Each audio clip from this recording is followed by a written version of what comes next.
Hello and welcome to the Author Webinar Series, brought to you by the Nonfiction Authors Association and Writers Conference. Since 2010, we have helped thousands of writers learn to write, publish, and promote books that make a difference in the world. If you are seeking guidance for your own author journey and want to reach your goals faster, you can learn about membership benefits, courses, and additional resources by visiting nonfictionauthorsassociation.com. We look forward to connecting with you and hope you enjoy this webinar.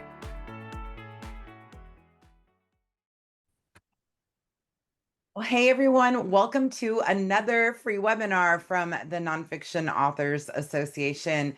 I love hosting these events for you. It is so much fun, and it's always extra fun when we have an amazing guest. We have the wonderful Joanne McCall is here today. She is a publicist extraordinaire, media trainer, just an all-around pro. She teaches a bunch of classes for us, always earns rave reviews. She's speaking at the Nonfiction Writers Conference this year. I could go on, but I'm not going to waste your time. I know Joanne has a lot to cover today. She's going to take your questions. I'm just going to go ahead and hand it over, and I'll be here visiting in the chat as well. Hey, Joanne. Thank you so much, Stephanie. Hi again, everybody. I'm so thrilled that you're here today, and I really appreciate the fact that you're taking the time to be here because I know you're busy. There's no question about it. I know you're busy. So thank you for being here. I want to start with a little story of a client that I had. This is quite a number of years ago now. And when he came to me, he is a speaker and a trainer, and he's on the road like 252 days a year. So he's busy traveling, speaking.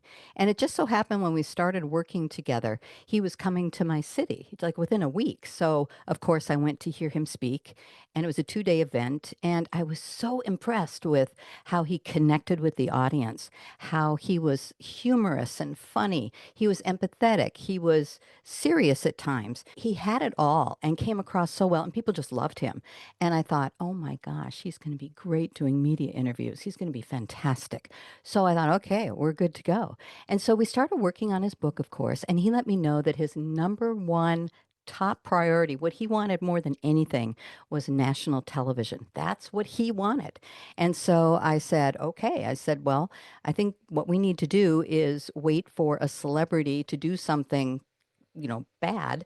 And then his whole topic was about branding and fixing your brand when something goes wrong. So it was perfect. So he would go on and talk about how they could fix their brand, the celebrity.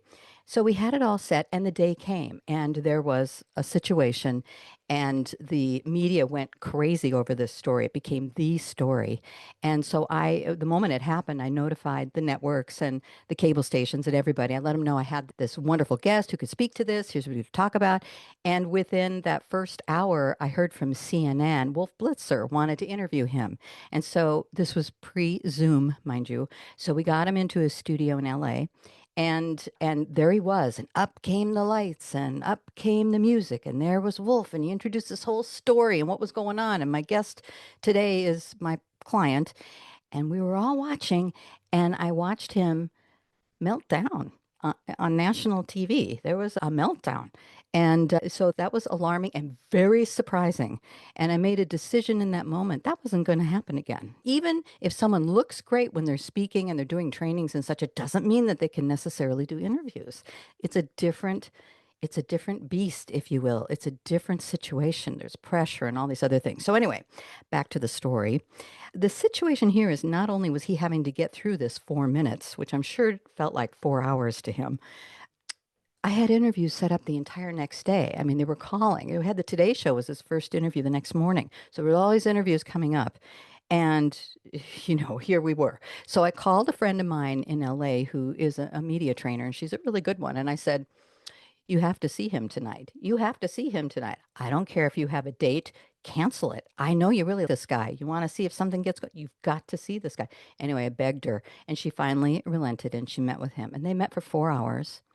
And so the next morning, I'm watching again the Today Show, and my client went on, and he did better. Not great, but he did better. And then as the interviews went on, he got better as he went. And by the end of the day, having about 11 interviews under his belt, he was pretty good, right? He was pretty good. But here's the thing. I want you to be good right out of the gate.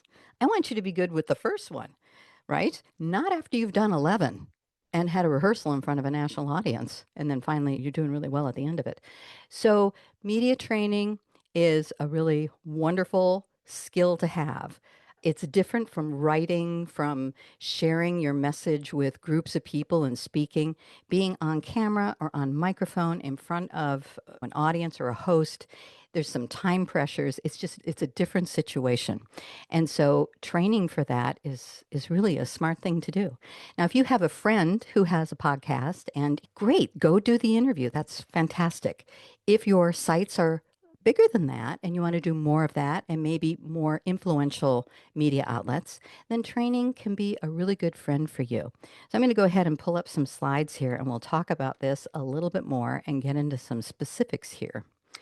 But that little story, I think, relays a lot. So, moving on here to stop winging it during media interviews. A lot of people do. And I'll tell you what, after this particular session or the training itself, if we move forward with that, you will begin to start to really see these things easily. They'll jump out at you. It's amazing how that happens. And there's a continuum of people here. I know that there are people here who have never done an interview. Maybe you're writing your first book, you're looking ahead, you want to promote it, you want to get out there and talk about it, get your message out into the world. So you're just starting the process, which it's very smart to do this right now and to be at this webinar, all the way up to people who have done maybe tons of interviews. And for those of you who have done a lot of interviews and you have a lot of experience, my intention today is that you walk away with one or two gems, which helps you to just take your wonderful experience level just a little bit, that much better. That's my intention for everyone here today. So here's the thing. You do not need more confidence. Now, I know that sounds crazy. Everybody talks about confidence. You have to have confidence, and you do. You do. And I know you have confidence when it comes to your material, whether you're presenting to a group, whether you're working with clients, customers, whatever it is you do. You've written the book on it, right? Or you're writing the book. So you are an expert in that. And as I got to a little bit earlier, when you deliver it, it can come across different. So in other words, you're an expert at your material, but when it comes to being on camera or on microphone and delivering it, you're maybe not coming across as the expert that you are. You need both. If you want people to really listen to what you have to offer, to buy your book, get into your programs, follow you, whatever it is that you're wanting to create. So it isn't about confidence, it's about a structure. So if you're going to go on and do interviews, you need a structure for how to answer the questions, how to relate with that host.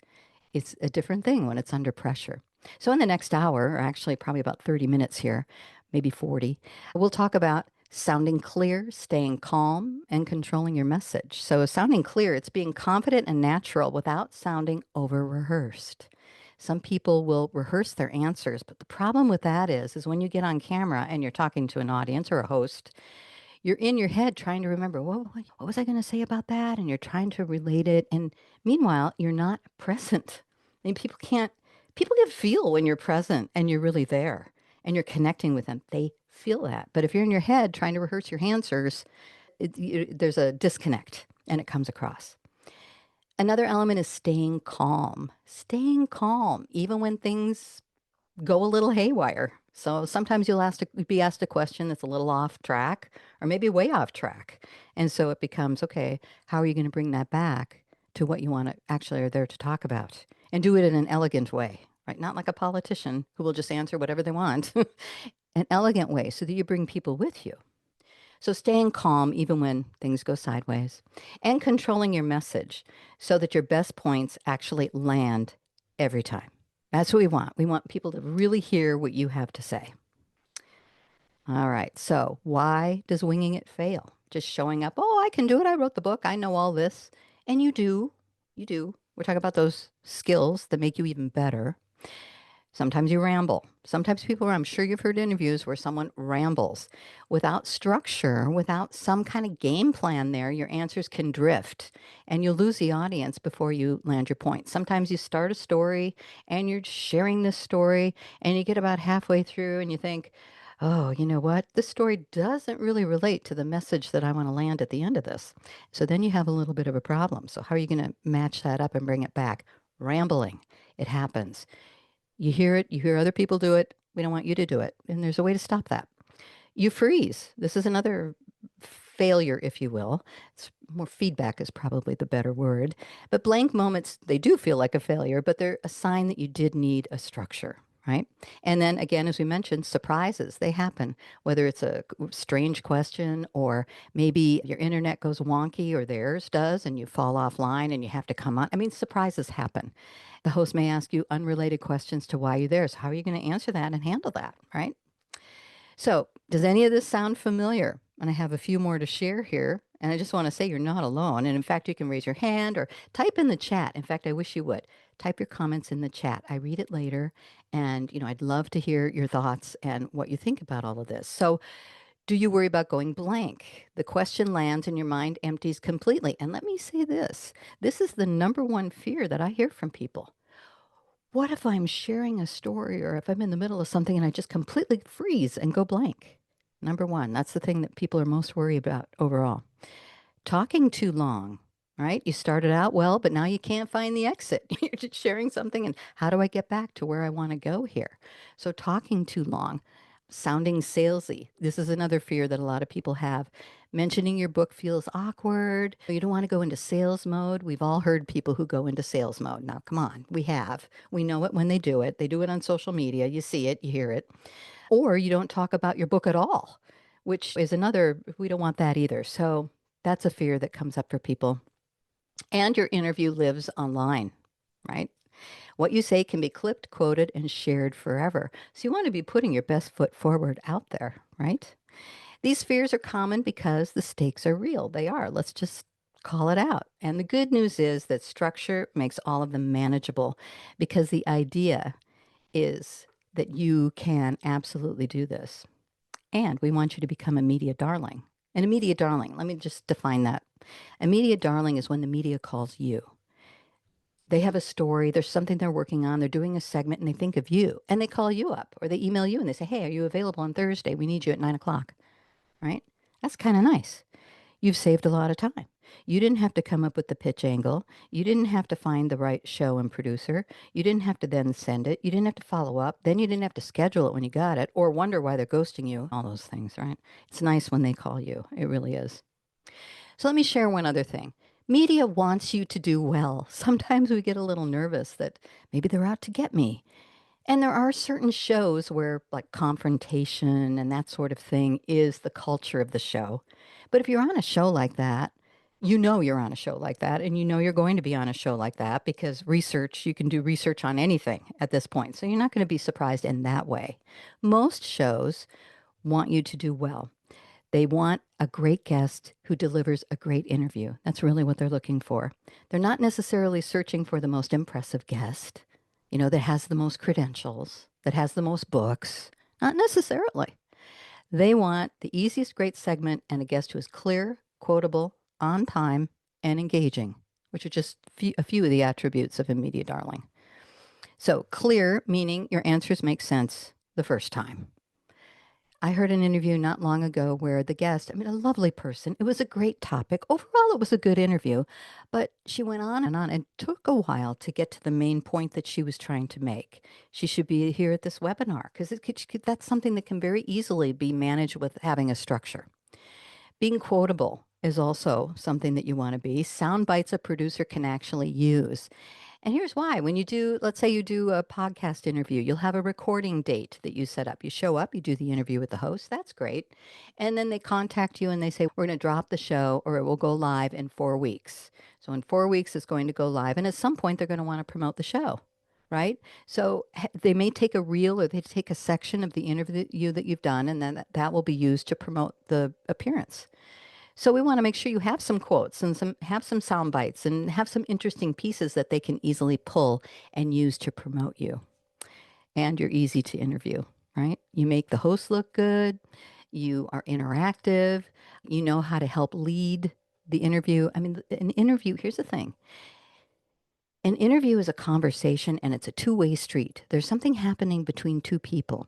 If you're sitting there as the guest, hoping that the host asks the right question, you're going to be in trouble, right? It's a dance. You need to bring things up. You need to mention things that the host isn't making it. It's wonderful if they do, but they may not. And so you need to be the one to do that. So you want to be easy to interview. So let's talk about the system, which is the media darling method, I like to call it. There are 3 goals, one simple system. All right. It's built so that you show up like a pro. It's message control. So you land your key points on purpose, not by accident. You have audience connection. We've touched on this. You make it relevant, human, and memorable. And here's a little tip. If you're doing an on-camera virtual interview and it's you and the host, remember, it's so easy to look down at the screen at the host, right? Because you can see them there, but the camera is actually there. So anybody viewing it, you want to be looking at them. You want connection with the camera. And here's another thing. You want to look beyond the lens. You're looking through it like you're actually looking at a person. But it's very tempting to look at the host. And there's some natural, it's very natural, it's very human.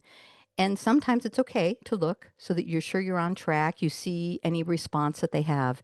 And then when you're responding, you're looking at the camera because then the audience thinks you're looking at them. It feels like you're looking at them. That's what we mean, part of what we mean by audience connection. There are multiple facets to it. And then having a professional presence, right? You handle the moment with grace, whatever it is, even if it's a surprise. You look like the expert that you are. You're dressed appropriately, all of those things. So those are the 3 goals: message control, audience connection, and a professional presence. So here's a core tool that I want to share with you. It's the 4-step answering system. You can use this process with any question, but for sure you want to do it with the interview launch. And the launch is the answer to the first question. It's very important. People talk about the book launch, how important a book launch is, and it is. But an interview launch, your answer to the first question tells the audience, are they going to hang around for the second question? Number 1. And number 2, it tells the host, what do they want to ask you next? Where do they want to go next? You give them kind of an overview of what the interview can be about. So let's look at this. We'll start at the bottom left corner with the point. So your main takeaway in one clear sentence. So you're asked a question, you make a statement. Then you can move into proof, which is one concrete example, statistic, or brief mini story, right? And then you move to people. So who benefits from this and why would it matter to them? Who does this matter to? And then to the pivot. And the pivot is when you bridge back to either your key point where you can repeat it again or you can tee up the next direction where you want to go. All right. So I got a couple of examples that'll make this a little clearer for you. But point, proof, people, pivot. This is that structure we're talking about. It prevents you from rambling all over the place when you're doing, not that anybody here would, but you might. And when you get nervous, there's that temptation to start doing that. So let's look at the system in action. We've got 2 scenarios here. So one is a friendly question and the other is a tougher question. All right, so a friendly question. The host asks, so what's your book about? And then you're on. There you are. What's your book about? So the point, here's one possibility. This book helps people do X so they can get Y. And then you move to the proof. For example, I show a simple way to give your example. And then people, this is for anyone who, you say what that is, and then your pivot. And the reason this matters right now is because, okay, so point, proof, people, pivot. And I'm going to give you an example. And when we do the media training, we talk to each person in the group and get the specifics of each person's book. Can't really do that here because I'm doing a presentation, but I could share about my book, which this isn't about a big promotion or anything, but this is to give an example of this. And my book is called Media Darling. Okay, shine through every interview. I also want to say, if you're ever on camera and they say, oh, hold up your book cover, because that can happen, hold it like this or hold it like this, but not like that. And I've seen people don't think of it, but nobody intentionally does that, but we can't really see the title that way. Oh, and if they ask you to do it, hold it there for a moment, for a little bit, so that either the camera can lock onto it or someone in the audience can read it. And I've seen people do this. Oh yeah, here's my book. I was like, oh, well, there was a book title there, wasn't it? Yeah, I missed it. What was it? I don't know. Missed it. Okay, so let's start with the friendly question. I'm on doing a show. And the host says, okay, so, Joanne McCall's on the show and she's written a book called Media Darling. So, Joanne, what's your book about? Well, media darling. Now, pause. I'm using the title, media darling, rather than, well, my book is about, see the difference? It's a chance to say the title. This is a good thing. So, media darling is about how to stop rambling, start shining, and become the kind of guest the media loves to interview. It opens with, I have to say, it opens with a cringeworthy media moment that shows exactly what not to do. And while we can learn from what not to do, it's better to learn what to do. And it's for authors, experts, and leaders who want to sound as good as the message they came to share. But there's a lot to becoming a media darling, including several habits and skills that separate an average guest from a truly memorable one. Now, what did that do? What would the next question be? Probably 9 times out of 10, a host listening to that would say, oh, what are some of those habits and skills that separate an average guest from a truly memorable one? That's called teeing up. So I've teed up the next direction where we want to go. Will they always do that? No. And that's fine. They ask another question, we go in that direction. But let's run through this process. So, what's your book about? And I mentioned Media Darling is about how to stop rambling, start shining, and become the kind of guest the media loves to interview. All right? Proof. So it opens with a cringeworthy media moment that shows exactly what not to do. People. This is for authors, experts, and leaders who want to sound as good as the message they came to share, which points out what I said earlier, that you can be a wonderful expert in what you do, but to be able to say it and come across as the expert that you are is a different skill set. All right.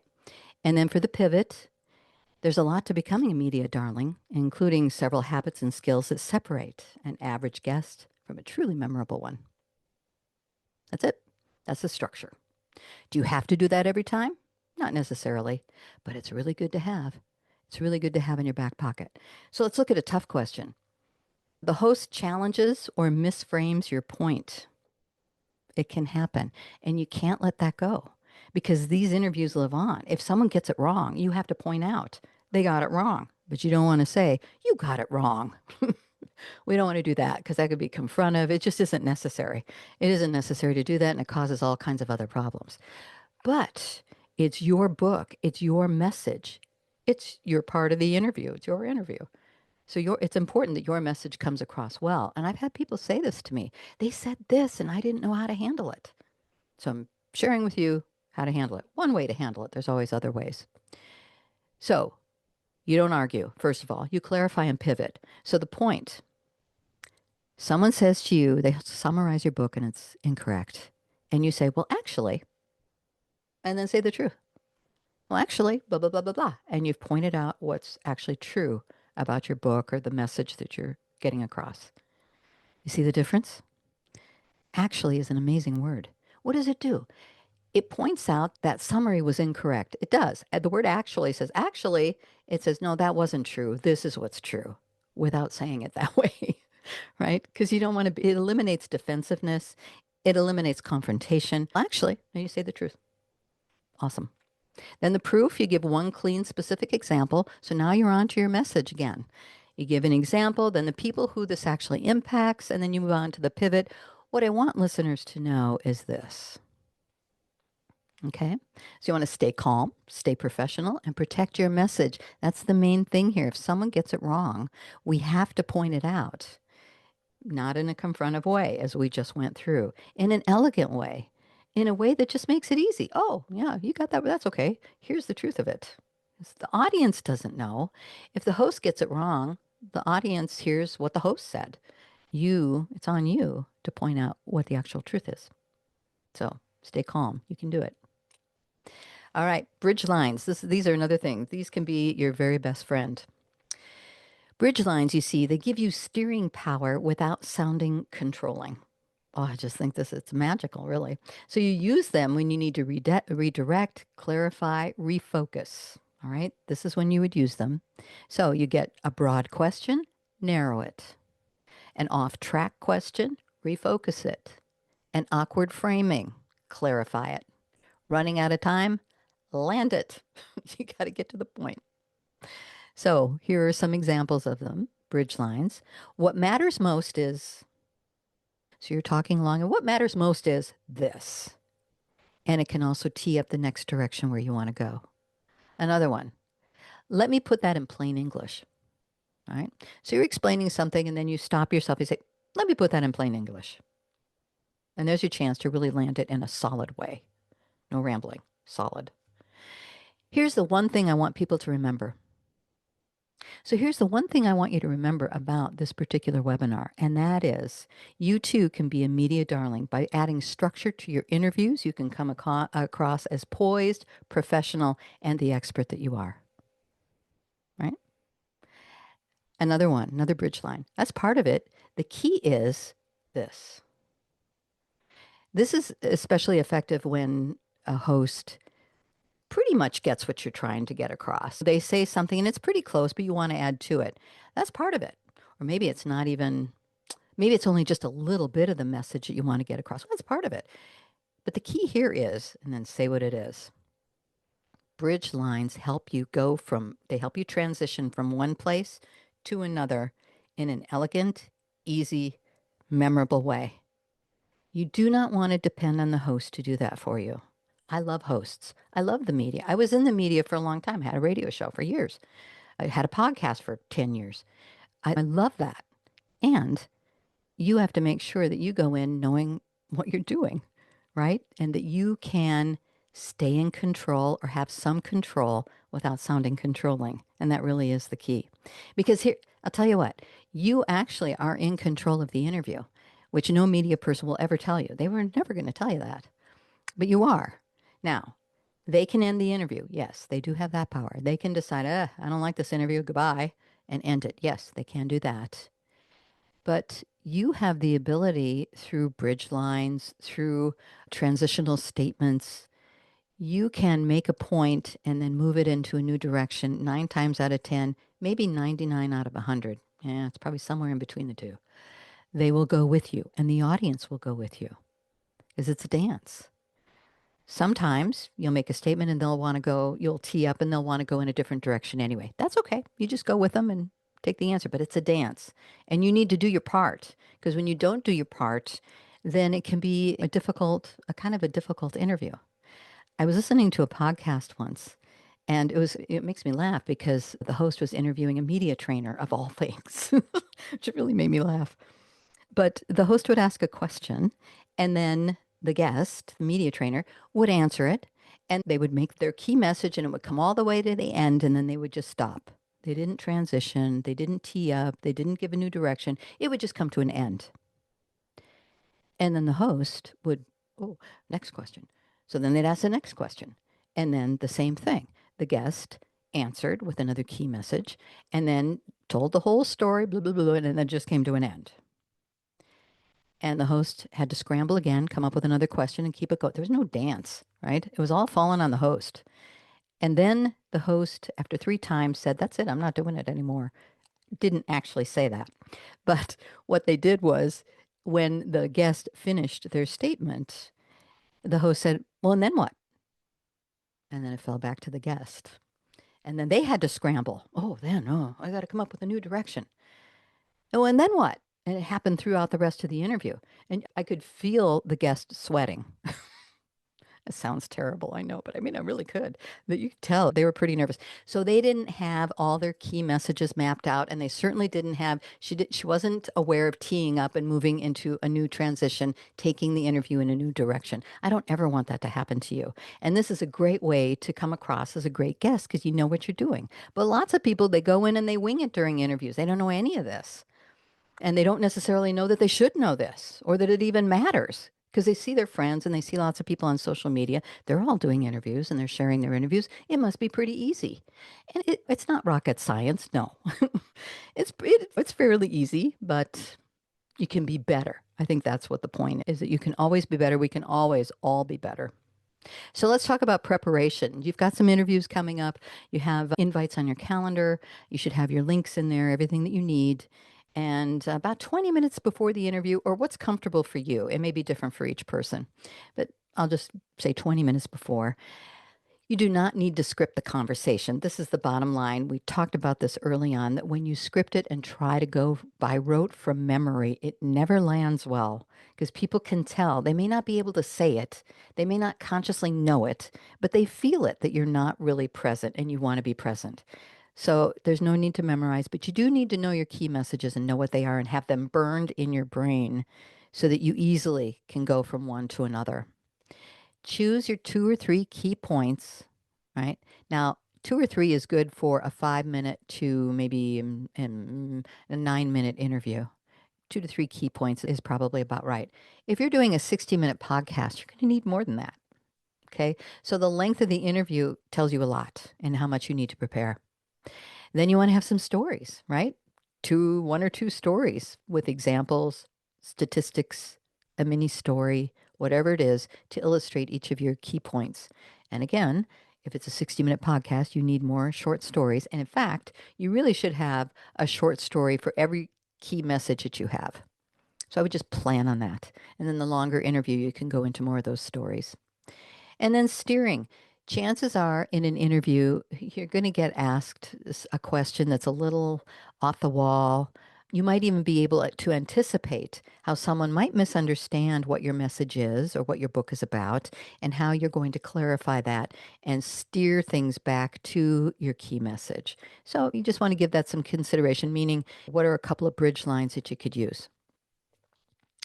By the way, on bridge lines, I just want to add one thing. There are a couple of things that I think are overused and might need a little bit of a rest, but you'll hear them. When you hear interviews, you'll hear them all the time, such as, that being said, overused, but it is a bridge line. That being said, and then they go on. Another one is, look. I know it's only one word. It's a small little thing. I hear it all the time. Look. Or, at the end of the day, that's another big one. At the end of the day, I'm not suggesting you use these. In fact, I'm suggesting you rest them. They need a rest. They're overused. You can come up with your own bridge lines too, right? You can, absolutely. In fact, you should. And then there'll be something new, but definitely will transition into different topics. And then book plug, be ready, because there'll be a time when you get to mention your book, or a natural place where you can mention your book. Usually when you do an interview, they will mention the title of the book, the author of such and such, in the introduction. And then often in the conclusion, they'll include it. And also on the show page, if you're doing podcasts or even radio that has a podcast element, they'll have a show page, and they'll put that on the show page. So you want to make sure that you let them know, or you work out in your mind how you want to say it. So for an example, they may say to you, so where's your book available? Where can people get a copy of your book? Know what you're going to say there. It's not a good time to fumble. Right? Oh, well, Amazon is a good place, or independent bookstores are good. All those are good opportunities. You just want to say it in a really confident way.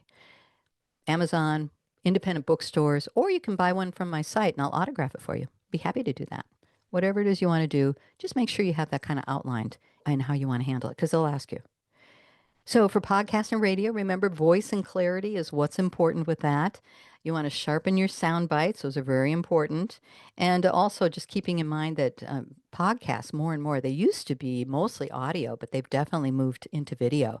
Not all. There's still some that are all strictly audio, but many are also video. And radio has done that too. And they've been doing it for years, actually, where they have cameras in studios. And so they'll record the show. It'll be saved as a podcast, but it's also a video podcast. The media opportunities they're all over the place, but you can pretty much bet you're going to be on microphone and you're probably going to be on camera. For TV, you want shorter answers, right? Clean visuals. TV loves visuals, and strong energy without rushing. This is another really key point. You have to have energy. If you want people to be excited about your book, you have to be excited about your book.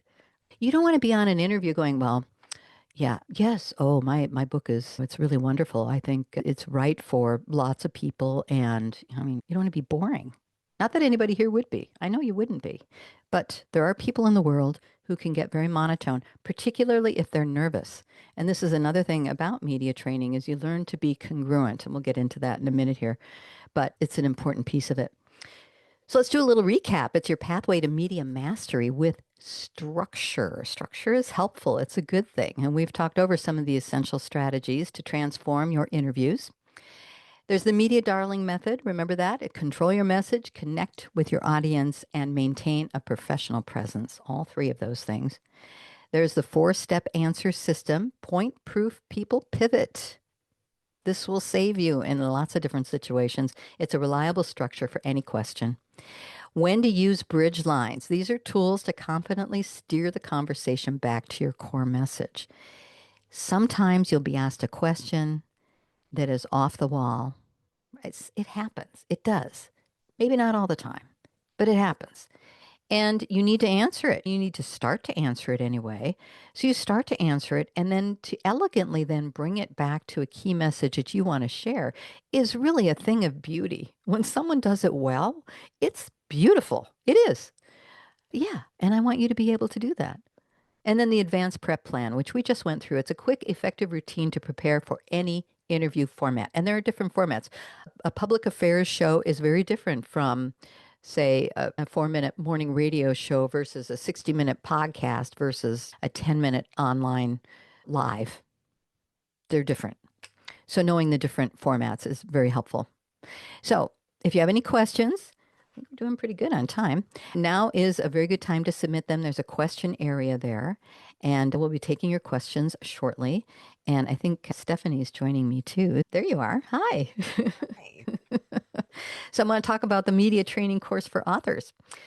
I hope that everyone here walks away with a few gems. That's truly my intention, and that's what I want for everyone here. And I also know from experience, there are people here that are going to want to go deeper. And so I'm specifically speaking to you now that you want to go deeper. You've heard these suggestions and these tools that will help you to be better, but you want to know how to apply it to your own book, which is smart because your book is your book and it's different from everybody else's. So the media training course helps you to build your message, craft compelling talking points, and sharp sound bites that matter. You'll master tough questions. In fact, when I start working with a client, one of my first questions is, are there any questions that scare you? And you'd be surprised. And I'll share some stories later, but you'd be surprised. People have things in their past that they're afraid are going to come up. And so we find an answer. We find a good answer. And that clears that away right away. Interview launch. We want you to be ready for that. That first minute matters. You ask the first question. It tells the audience if they're going to hang around for the second question or they're going to click off. And it also tells the host where they're going to come next in the interview. So it does 2 pivotal things. And then professional impact. You'll learn to show up like a seasoned pro, making every interview count. And we'll take a quicker look here. Week number 1. This is really fun because this is where we take a look at watching some real interviews. What works, what doesn't, and why. And this is such powerful learning. We'll look at some standout interviews, why they're fantastic. We'll look at some interview fails. It'd be very obvious why they didn't work and what they could have done to make it work. Energy and communication. So you'll harness tips for vibrant presence and sharp, clear delivery. And mind alignment. And this is so critical. This means to sync your conscious and your subconscious so confidence shows up automatically and you're congruent. Meaning, using a bridge line there, meaning what comes out of your mouth matches all your gestures and the energy coming from your body. They all move in the same direction because the body never lies. It does not lie. The lips can, right?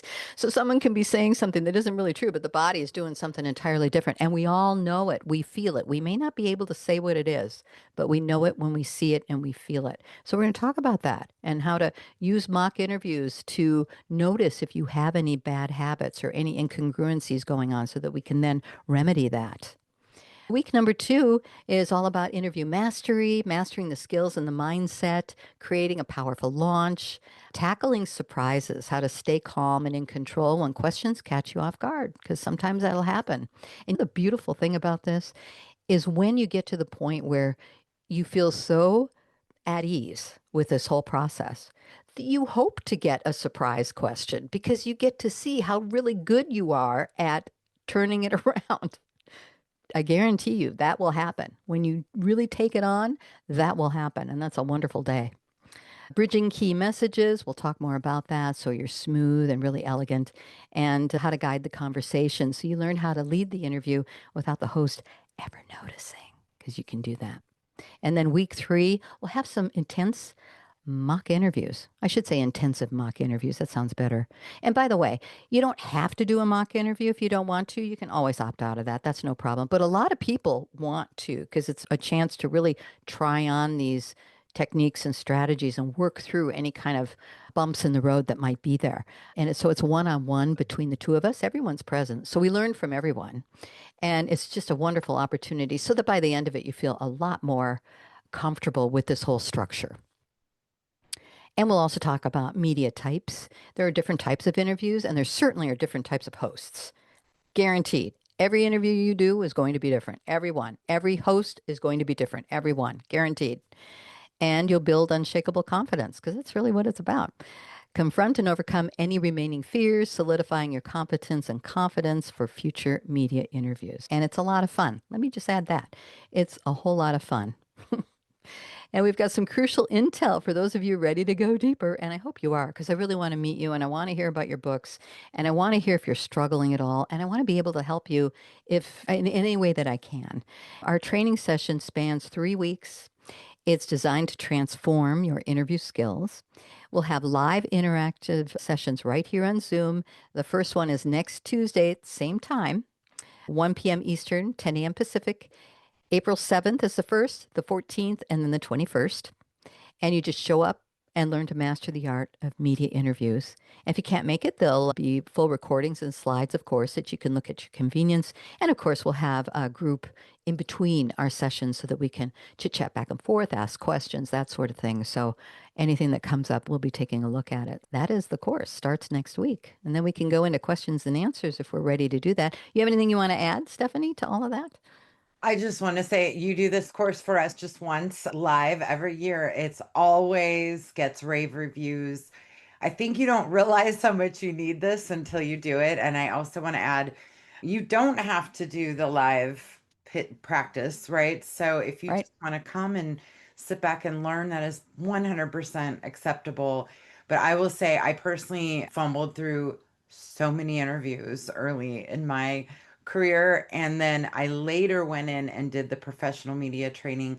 It is very expensive to hire Joanne or any professional media trainer to do one-on-one media training, but it's an invaluable skill. So this course truly is a fraction of what it would cost, and you get all the value. And it's truly one of the best skills I gained in my career was learning how to handle interviews and redirect questions and just be prepared, know my sound bites, all the key things that Joanne covers. You got lots of good feedback here, Joanne, and Oh, some good. great questions Oh, coming good. in as well. So why don't we dive in there? I did put a link to the course in the chat. So if y'all want to check it out, I'll post it one more time. We'd love to see you there.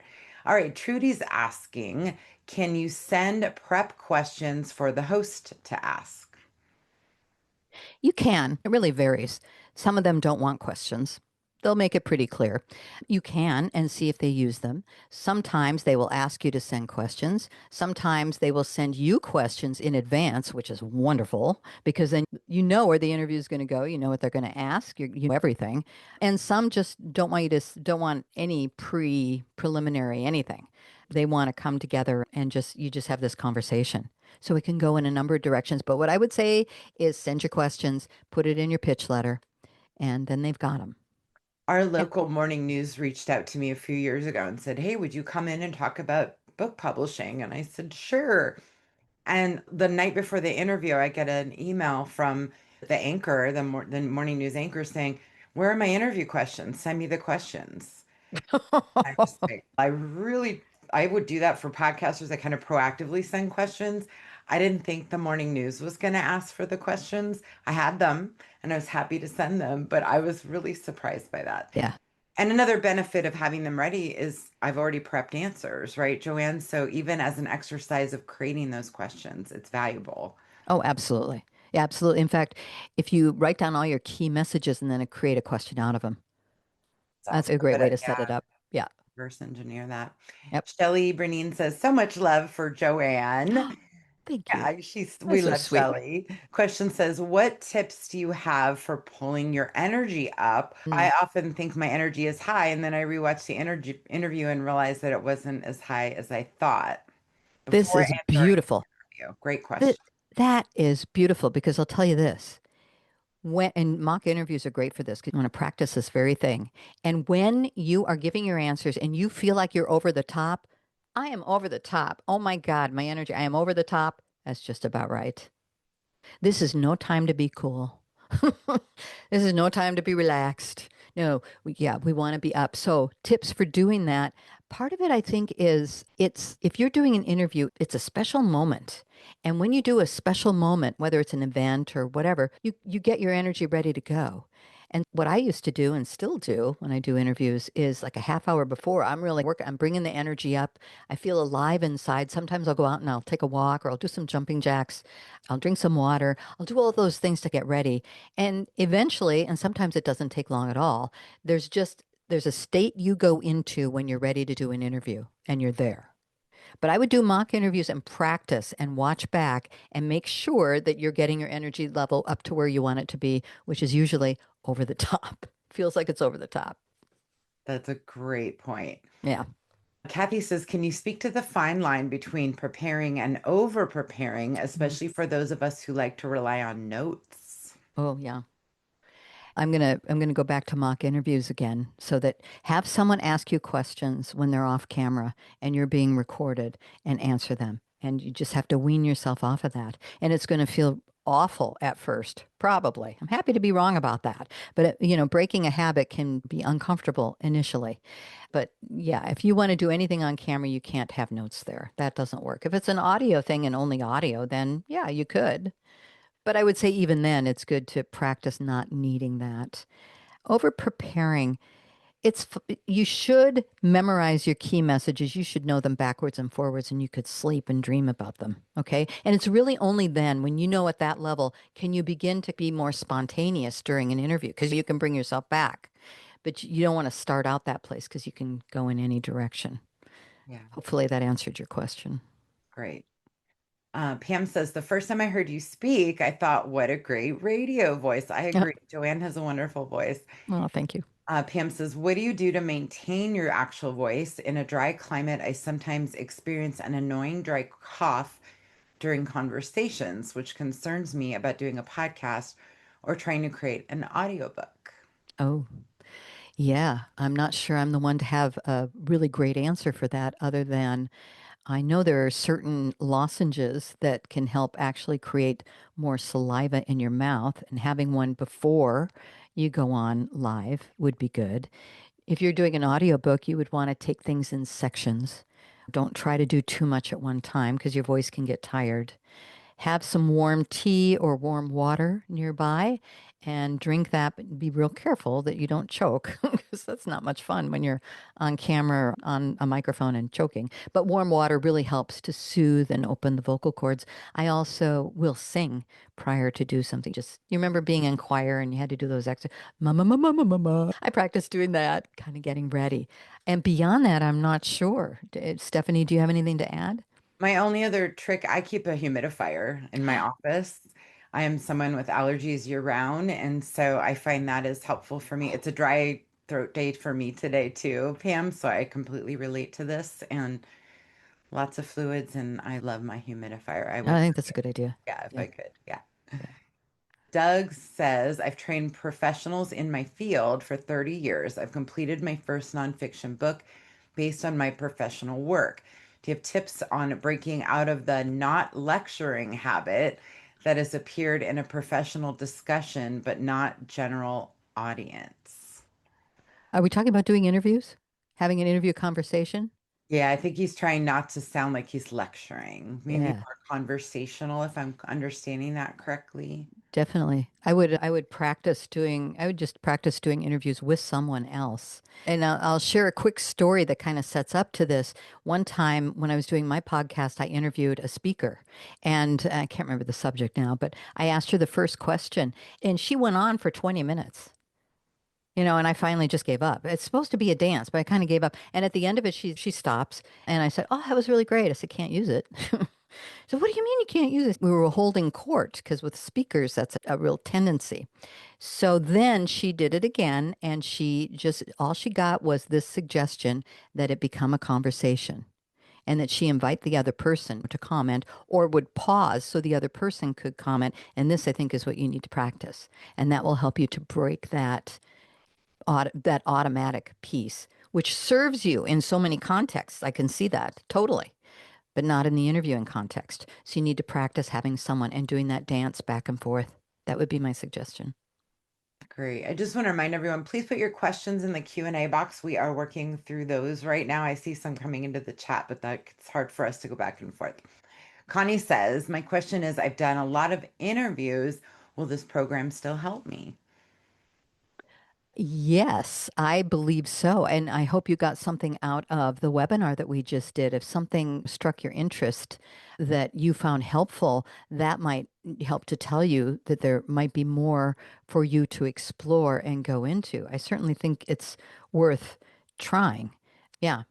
You want to add to We have a that, Stephanie? satisfaction guarantee. So There you go.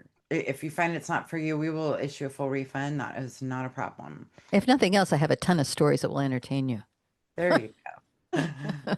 She does. She's got great stories. Can I jump Kathy, in? Can I jump yeah, in for a yeah, second, Stephanie? please. I just briefly saw someone in the chat who said that she was doing an audiobook and someone told her not to drink milk. And I totally agree. Do stay away from dairy. That's something I learned being on the radio. No milk, no yogurt, no cheese, none of that. None of that because it creates mucus in the throat. So thank you for that. Yeah. Kathy's asking, how large is the class? Kathy, I'll address that. We cap this course at 20. And even if 20 sign up, not everyone is always able to attend live. So we usually find the live class size is smaller than the actual enrollment of our courses. It's always perfect, though. Yeah, it It's is. always It's perfect. more than that, and it's a lot. Yeah, it's great. Christina's asking, will the course address technical issues like using equipment? Oh, yeah. I mean, is anything in particular? Yeah, like the great kind of mic to use. This is a wonderful mic to use, by the way. Yeah, we'll talk about equipment. It doesn't get into a great deal on that since a lot of that is searchable. You can find a lot, but I certainly give recommendations and what I have found to work. So yes, What is your mic, by the way? It's so this is a good. Rhodes mic. Rhodes mic. Yes. And you can buy a mic on Amazon for $20 and they're pretty good. They're actually pretty good. This is more like 350. Yeah, It's an investment. Plus it's got a boom arm. But it reminds me of my radio days, so I'm very comfortable. it looks very cool, I will It's say. very cool.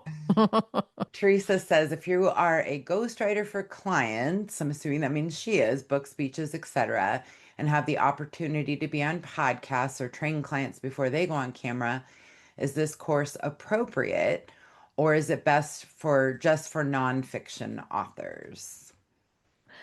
Yeah, I think it would be appropriate. If I know that going in, absolutely, I would address what would work for you. And I've had people in the course before who are helping others.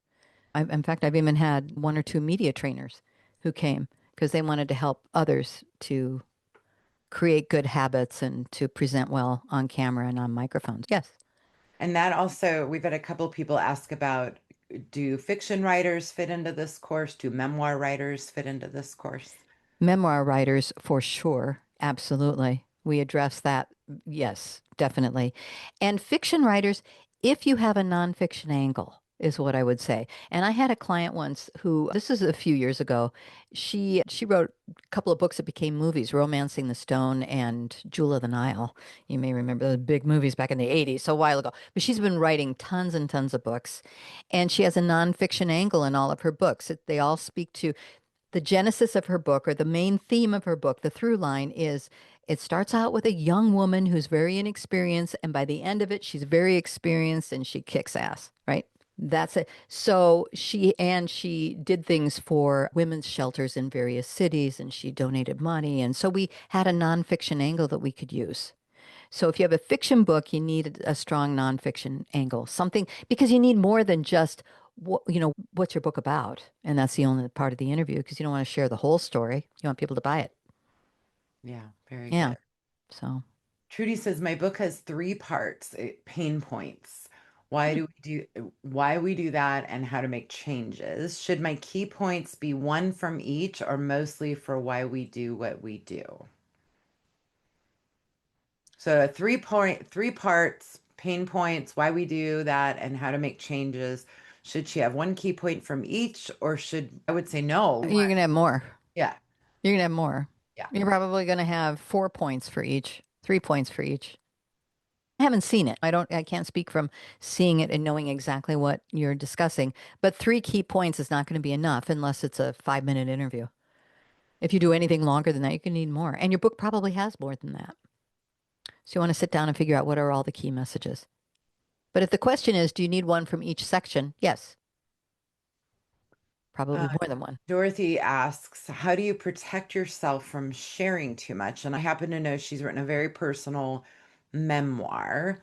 So how do you handle that?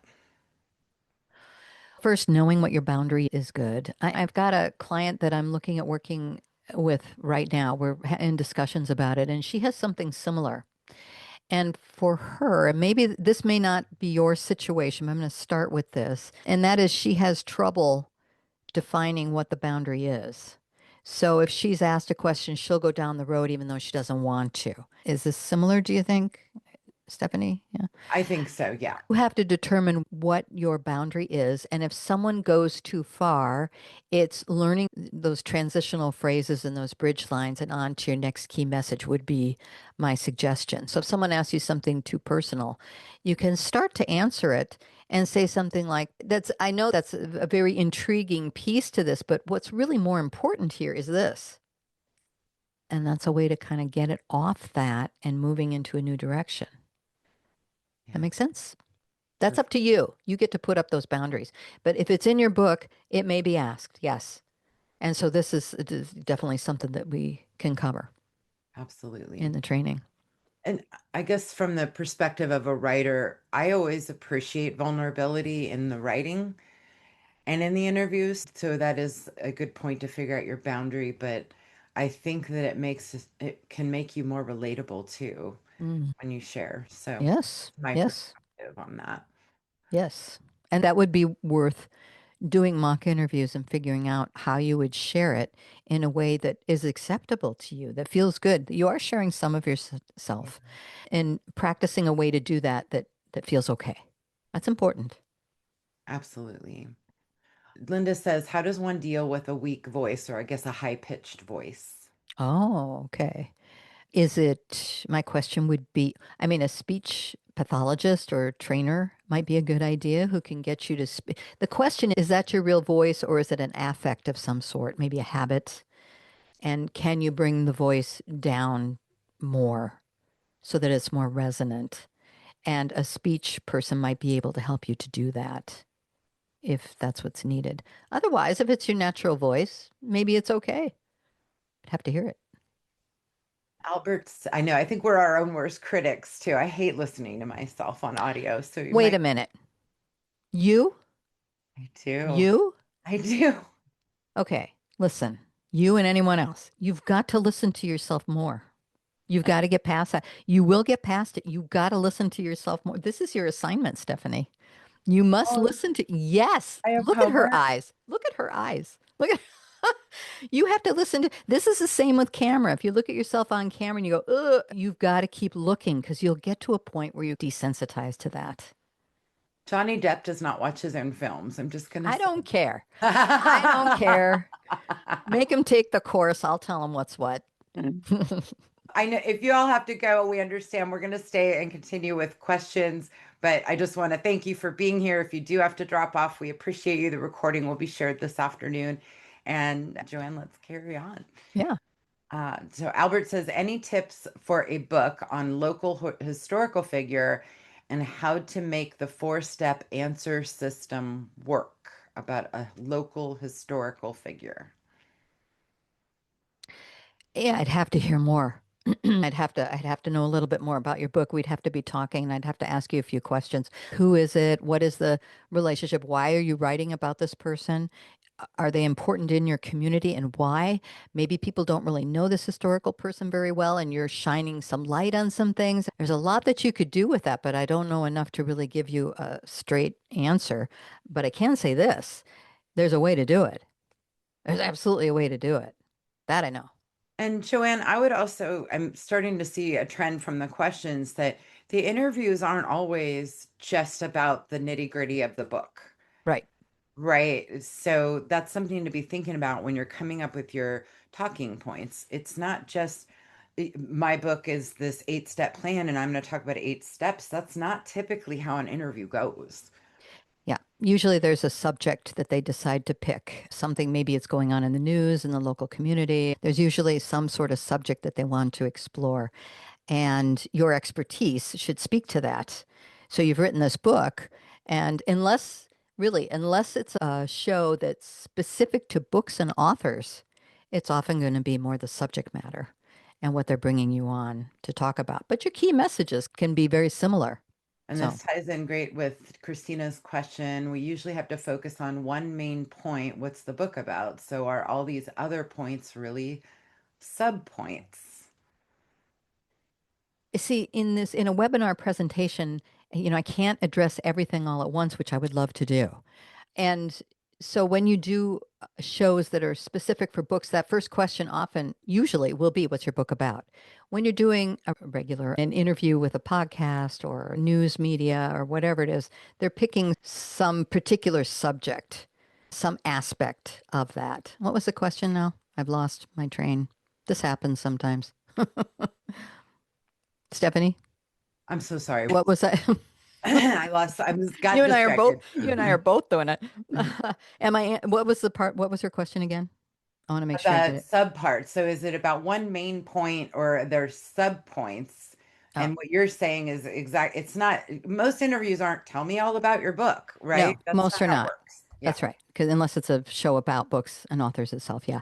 So each key message is important. That first question might be something like statistics say that 70% of the population can't sleep. They have real trouble sleeping, and you're a sleep expert. So, what do they do about that? And Yeah. you've written a book on sleep. You're an expert.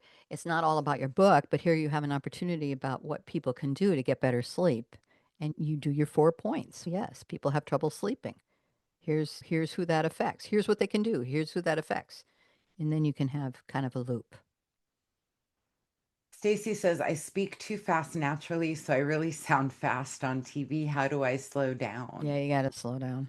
You got to slow down. All right, I'll tell you what. When I was going to school and college and learning to do radio and that kind of thing, I had to record my voice for an hour every day, reading books, the newspaper, whatever. It was awful. An hour every day. Oh.